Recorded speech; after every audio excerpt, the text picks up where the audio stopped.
Hey, good morning, everyone. Just coming to you with today's reading from Finnegans Wake, and we're only doing one paragraph today because it's a 4-page paragraph. So here we go. Now, in parentheses open, to forbear forever so little of iris trees and lily orangans, close parentheses, considering the genesis of Harold or Humphrey Chimpton's occupational agnomen, open parentheses, we are back in the pre-surnames Prodromerith period, of course just when Enos chalked Haltraps, close parentheses, and discarding once for all those theories from older sources which would link him back with such pivotal ancestors as the Glues, the Gravies, the Northeasts, the Anchors, and the Earwickers of Sidlesham in the hundred of manhood, or proclaim him offsprout of Vikings who had founded Wapentake and settled him in Herrick or Eric, the best authenticated version, the Dumlot. Read the reading of Hofed ben et Edar, has it that it was this way. We are told how in the beginning it came to pass that like cabbaging Cincinnatus, the grand old gardener was saving daylight under his redwood trees, all one word, one sultry Sabbath afternoon, Hag Chivichas Eve, in pre-fall paradise peace, by following his plow for roodles in the rear garden, R-E-R-E, rear, garden of Mobhouse, ye old marine hotel. That's ye, Y-E. When royalty was announced by Runner to have been pleased to have halted itself on the high road along which a leisure-loving dog-fox had cast followed, also at walking pace, by a lady pack of cocker spaniels, forgetful of all save his vassal's plain fealty to the ethnarch Humphrey or Harold, stayed not to yoke or saddle, but stumbled out hot-faced as he was, his sweatful bandana loose from his pocket-coat, hasting to the forecourts of his public in toupee, surcingle, solascarf, and plaid, plus fours, puttees, and bulldog boots ruddled cinnabar with flagrant marl, jingling his turnpike keys and bearing aloft amid the fixed pikes of the hunting party a high perch atop which a flower pot was fixed earth-side hoist with care. On his majesty, who was, or often feigned to be, noticeably long-sighted from green youth, and had been meaning to inquire what, in effect, had caused yon causeway to be thus potholed, asking substitutionally to be put wise as to whether Paternoster and silver doctors were not now more fancied bait for lobster trapping, honest blunt Harumfield answered in no uncertain tones, very similarly with a fearless forehead. "Na, your maggers, a war just a cotchin on thon bluggy earwuggers."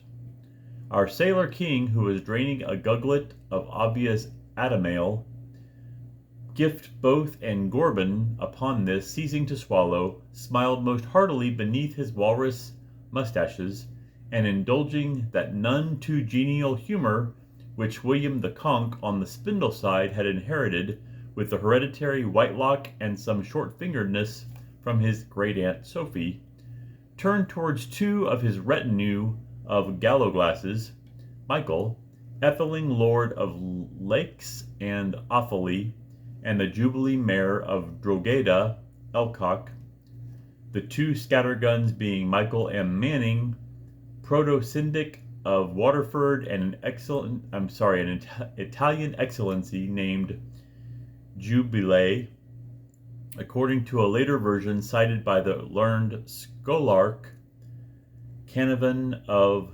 Canmacnoise. Can make noise. It's can make noise, but all together is one word. Canavan of can make noise. In either case, a triptychal religious family symbolizing puritas of doctrina, business per usuals, and the perchy patch of Hamlock, where the paddish preddies grow, and remarked dulcely,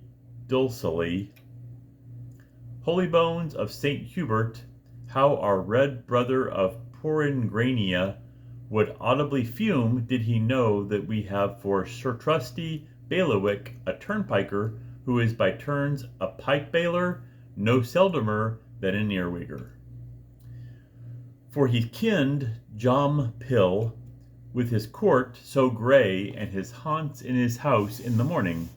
One still hears that pebble-crusted Lafta, jap-a-jap cheerily among the roadside tree the Lady Holmpatrick planted, and still one feels the emossive silence of the Cladstone allegibling, maybe allegibling. I've my's outs I'd born. Comes the question, are these the facts of his nominagentalization as recorded and accoladed in both or either of the collateral anthropomorphic narratives? It's Andrew Paul Murphy with a C on the end. Anthropomorphic. Oh, like anthropomorphic. Anthropomorphic narratives. Are those their fata, F-A-T-A, which we read in Sibylline between the fosse and its nephos? No dung on the road? And shall Nohomiah be our place like? Yea, Molokai our kingable Khan? We shall perhaps not so soon see.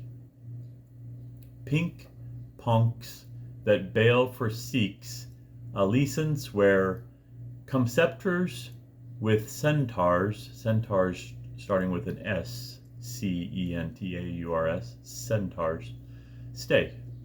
Bear in mind, son of Hokmah, if so be you have metheg in your midness, this, like method in your madness, metheg in your midness, this man is mountain, and unto changeth doth one ascend. Heave we aside the fallacy, as punicle as Finnegan, that it was not the king self, not the king self, but his inseparable sisters, uncontrollable night talkers, skirtsy raisedy with Danya Hasdy. I butchered both of those, but that's about as good as I can do. Who afterwards, when the robberers shot up the socialites, came down into the world as amusers and were staged by Madame Sudlow as Rosa and Lily Miskinget in the pantomime that two pits pathronost, Meliodorus and Galathy. The great fact emerges that after that historic date, all holographs so far exhumed initialed by Harumphry bear the sigla HCE. See, there's those initials we talked about in the Finnegans Wake in 15 minutes. HCE. We're going to see that throughout the whole book. And while he was only and long and always good Duke Humphrey for the Hungerline Spalpeens of Lucalizod, maybe Lucalizod, and Chimbers, to his cronies, it was equally certainly a pleasant turn of the populace which gave him, as sense of these normative letters, the nickname, Here Comes Everybody. So there's the HCE that we talked about, Here Comes Everybody. This is like the everyman. And imposing everybody, he always indeed looked, constantly the same as and equal to himself, and magnificently well worthy of any and all such universalization. This is the most I've understood this book so far.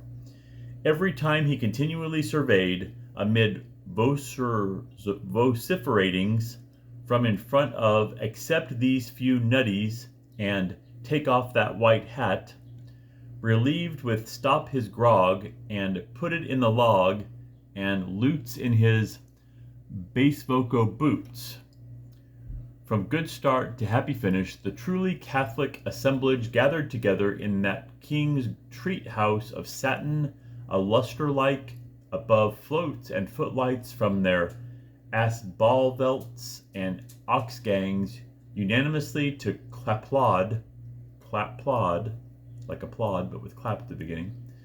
The inspiration of his lifetime and the hits of their careers, Mr. Wallenstein, Washington Semperkelly's Immergreen Tourers in a command performance by his special request, with the courteous permission for pious purposes, the home-droned and enlivened performance of problem passion play of the military, running strong since creation, a royal divorce. Then near the approach towards the summit of its climax, with ambitious interval band selections from Bowgirl and The Lily on all horsery show command nights, from his vice-regal booth.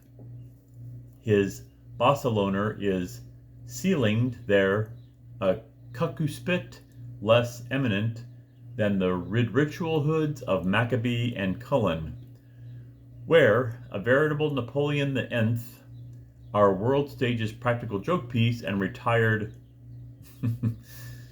Cicelticomediant,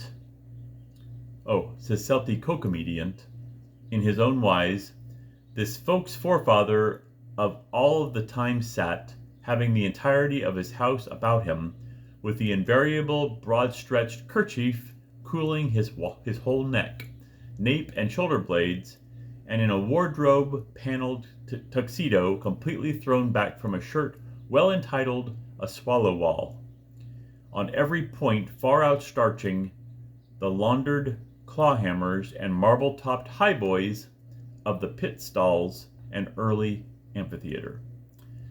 The piece was this: look at the lamps. The cast was thus: see under the clock. Ladies circle, cloaks may be left. Pit, promer, and parterre, standing room only. Habituels conspicuously emergent. That's one paragraph. Have a great day.